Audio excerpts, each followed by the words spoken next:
What barriers make it difficult for U.S. teens to seek help on mental illness, and how can we take action? So in this video, I will be discussing many different topics that relates to this question. Firstly is, what is mental illness? Mental illness is a condition that associates with the person's thinking, moods, behavior, and feelings.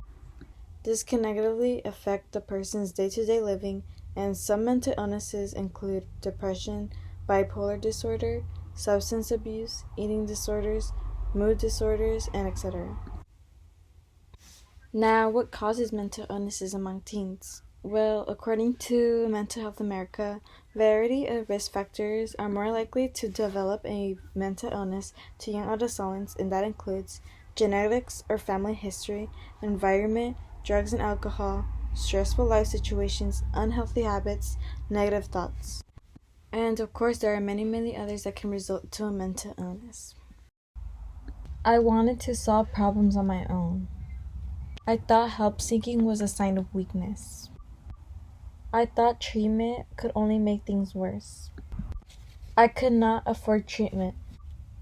I found it hard to talk about personal problems. These are all real quotes from patients that gave reasons to why they did not want to seek mental health treatment.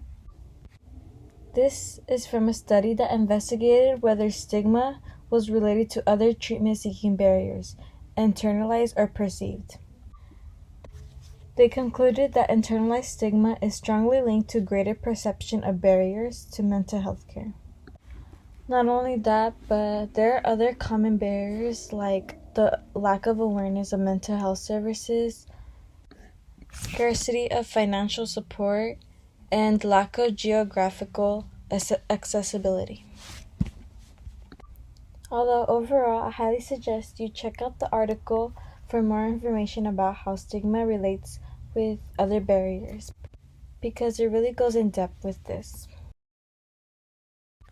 So in all, it's important that we educate ourselves on this topic because there are so many vulnerable teens who are at risk by the lack of support and help. If we ignore this issue, it will only make the situation worse. Some ways we can help is by putting mental health services everywhere, making treatments affordable, and encouraging teens that they're not alone, and speak up towards their problems so we can help.